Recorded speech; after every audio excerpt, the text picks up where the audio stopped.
I'm from Connecticut. I was in a long-distance relationship with a girl from Georgia, and would often make road trips down to visit her. I don't really mind. I love road trips.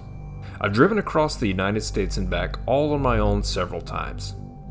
There's just something about traveling the highways of the US by yourself that's just so freeing. To save money, I would sleep in my car. It's not so bad. It's basically camping in a metal tent. It makes you feel like you're really roughing it. I would just recline the seat back, keep the key in the ignition just in case, and doze off to sleep. No, I don't put anything up to block the windows for privacy, but maybe I should have. The trip down south is a comfortable 2-day drive. My stop would usually be somewhere along the Virginia-North Carolina border. So, for my previous trip, that's exactly where I stopped that night. Rest stops were often less trafficked and thus quieter than the other truck stops I'd frequent.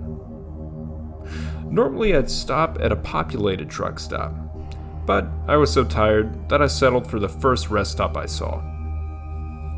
It was an oddly vacant night, with only a couple lone cars sitting forlorn under the amber street lamps. Most likely, other travelers with the same idea as myself. I pulled into a parking spot away from the others, under the shadow of a tree and far from the street lamps. I figured I'd have more privacy there, as opposed to being bathed in the light of a street lamp. So, I did my usual thing.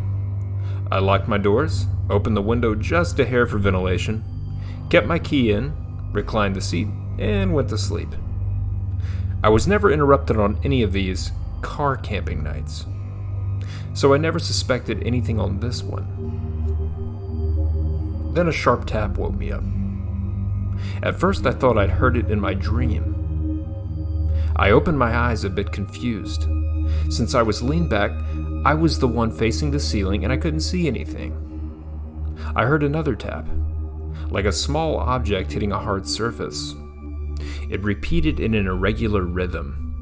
Was it raining? Was water dripping onto my windshield? I was under a tree, so maybe something fell from the branches, I thought. Maybe a squirrel or a bird dropped something. What if a squirrel was climbing around my car? Or what if it wasn't an animal at all? The thought occurred to me that it very might well be a person searching around the outside of the car. But what would they want? The doors were locked, yes. The keys were in the ignition. I could leave in an instant. Still, I lay there, completely frozen, pretending to be asleep, pretending I hadn't heard anything, hoping, whoever it was, they'd leave me alone. It was better not to find out, I thought to myself. It was just better to stay here in blissful ignorance. Still, the tapping continued. I had to do something. There was no way I was just going to stay there. I had to look. My heart was pounding, and in that moment it was deafeningly loud. Whoever was out there could probably hear it, I thought. I decided I was going to take a look. I was going to raise my head up and see what was making the noise. So that's exactly what I did. What met my eyes sent chills throughout my entire body. Every muscle fiber locked up in pure shock at what I saw. The faint glow of the street lamps cast just enough light for me to make out what I was looking at. There, in the windshield, staring directly at me, was a face. Someone, I presumed to be a woman, was lying on my hood, her face pressed right up against my windshield. Her face was completely still, locked in a permanent grin. I froze. Her eyes had appeared to have rolled back into her head, showing only the whites of her eyes. Her nose had turned upwards, pressed painfully into the glass. Lips stretched bizarrely wide, revealing rotten teeth. Even in the darkness, I could tell her skin was sickly pale, contrasting her filthy hair. Whoever this was, she was clearly not in her right mind. I don't know how long I sat there. Finally, I got a grip on myself. Shot my hand to the ignition. It turned over, making in that instant the most beautiful sound I'd ever heard. I reversed out of there as fast as I could, trying not to give this creeper time to try anything. In my panic, I remember activating the windshield wipers in a futile attempt to get her off. I thought I was able to drive out of there without some crazed individual holding onto my hood, maybe. And thankfully, I didn't have to worry about that, because as soon as I stopped, the woman leapt off the car, landing on all fours. Seeing my opportunity, I shifted in the drive and gunned it out of there, right as I saw her reaching for the driver's side door. With my foot on the gas, I sped out of the parking lot. Behind me, I heard her let out a piercing shriek like that of an animal. I looked into my rearview mirror, and for a split second, I thought I saw her chasing me, running on all fours, hair swinging wildly around her.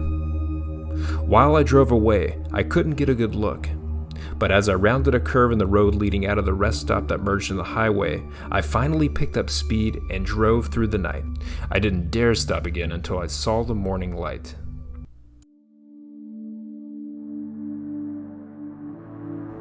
During my early 20s, I worked as a meter reader in Iowa City, Iowa.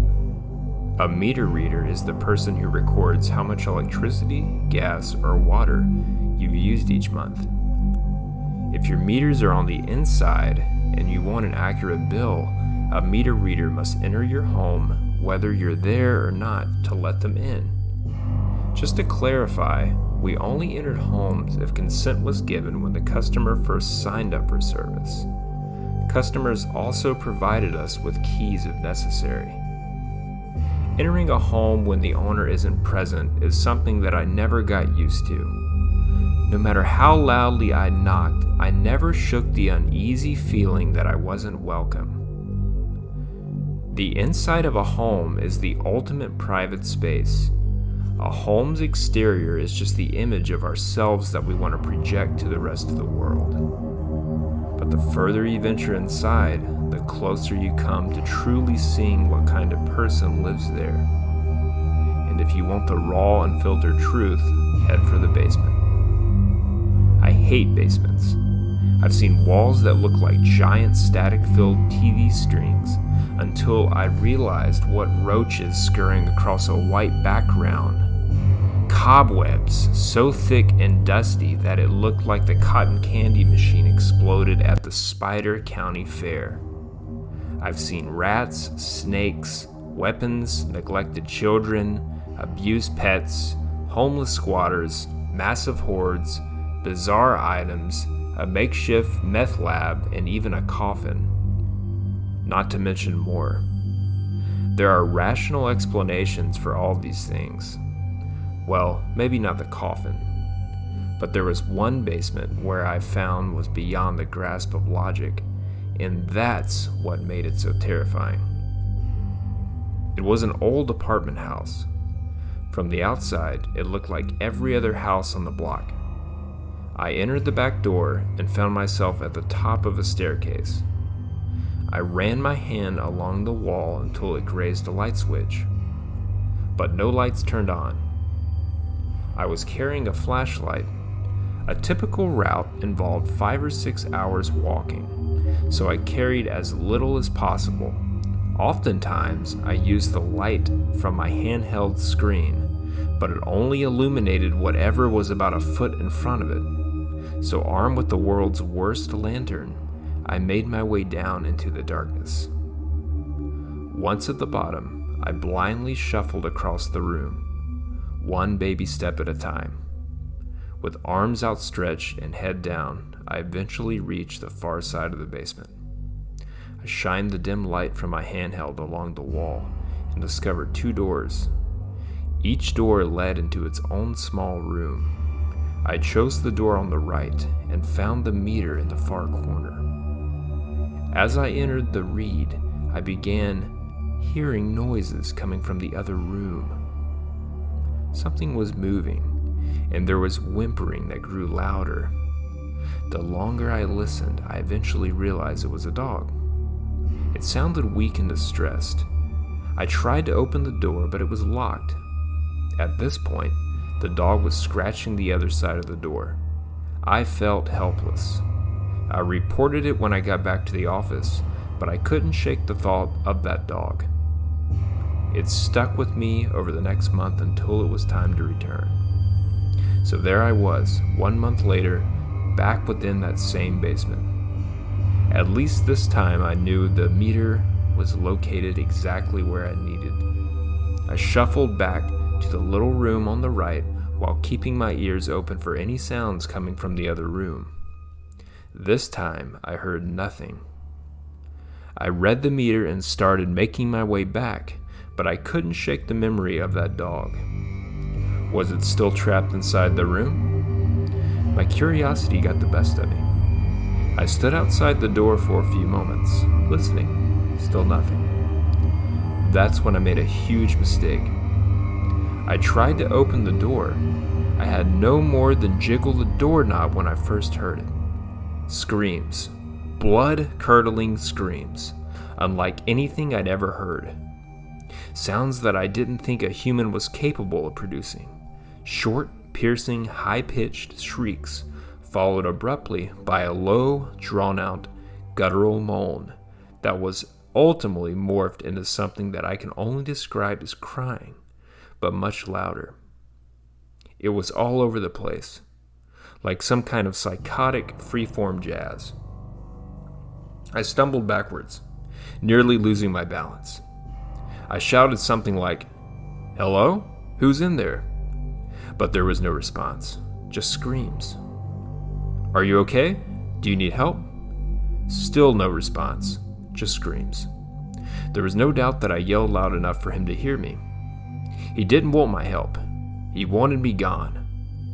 I fumbled my way through the darkened room toward the exit. When I reached the top of the stairs, I just stood there, listening. I was trying to wrap my mind around what I was hearing. I waited for the screaming to stop, but it never did. When I finally left, it was still as loud and demented as when it began. I felt relieved, but that quickly vanished when I realized I had to do it all over again the next month. I reported what I'd heard, but nothing came of it. As my return drew near, a sense of dread grew inside me. What kind of lunatic sits alone in total darkness and silence? My mind created endless explanations for what kind of hell lay beyond that door. By the time I returned, I built him up in my mind so much that any other than the devil himself would have been a letdown. But there was no sign of him the next month, or even the next several months. I'd nearly given up on solving the mystery when a stroke of luck pulled me back in. One night, I went to a concert with my friend Lara. After the show, I gave her a ride home. She had moved somewhat recently, so she gave me the directions. I didn't pay much attention to where she was leading me until she pointed me to a house a ways up the street. I could not believe it. She had moved into the house with the mysterious room in the basement. "This sounds weird, but have you ever noticed anything odd about the basement?" she asked. But before I could respond, she blurted out, "A crazy guy lives there." Finally, I had confirmation. She went on to tell me that even though her apartment was in the attic, she often heard him yelling late at night. But that wasn't all. She had actually met him. She saw him standing in the lawn. One day, she stood perfectly still, with no expression, but he had also no expression on his face. He was directly in her path, so she cautiously made her way around him. She noticed he was staring at her, so she offered a friendly hi as she passed. He had no reaction, except for one unsettling exception. He stuck out his tongue, then quickly put it back in his mouth and resumed acting like a statue. Thoroughly creeped out, she got in her car and drove away. 2 or 3 months later, I finally met him myself. I entered the back door like I had so many months before. This time, something was different. There was a light on in the basement. I peered down the staircase at the bottom. A ragged-looking dog was staring back at me. It was the same dog I'd heard during my first visit. Then I noticed something else. Behind the dog, I could see a pair of bare feet. The ceiling blocked my view of the rest of whoever was standing there, but it didn't matter. I knew it was him. I should have left right then, but I did not. I know this probably doesn't make sense, but at this point my desire to finally get some answers outweighed my fear. I shakily called out, "Meter reader," and started to make my descent. As I made my way down, more of what I was looking for was revealed. The person looked down and revealed to be middle-aged. He had his head shaved and his eyes were wild. He was wearing some sort of raggedy old pants, but no shirt. What I remember was how lean and sinewy his body looked. It looked of a body that was never at rest and emaciated. I explained who I was and what I was doing there. To my surprise, not only did he talk to me, but he actually sounded somewhat normal. The volume and pitch of his voice was odd, but he said the same sorts of things that people typically said to meter readers. I even started to doubt whether or not it was the same man I'd heard screaming, but his behavior slowly removed all that doubt. As I read the meter, he rapidly paced back and forth. He was constantly wringing his hands together and spastically moving his head from side to side. The longer he talked, the more agitated he became. He became grimaced, and little verbal tics started popping up in his speech. Ever so often he blurted out aloud, "Ah!" in the middle of a sentence. He was trying to suppress these sounds, but he was losing the battle. I started to make the way to the exit. He followed. His verbal outbursts grew louder and more frequent. I was petrified. When I reached the set of stairs, I drew our conversation to an end and said goodbye. As I turned my head up the staircase, he could no longer hold it in. Screams, the same very unforgettable screams that I'd heard coming from the locked room.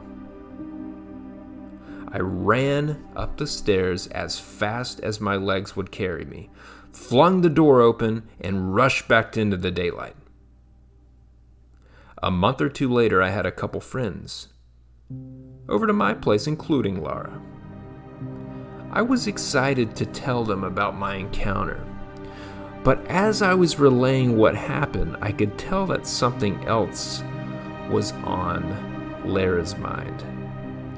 When I finished telling my story, she told me about something she'd seen a couple weeks earlier. One day, she noticed lights flashing outside her window. She looked outside just in time to see police officers placing the man from the basement in the back seat of a squad car. She later found out from another tenant that he had attacked someone with a knife. That was the last we ever saw of him. I don't know what became of the man in the basement. However, I like to think that he got the help he needed.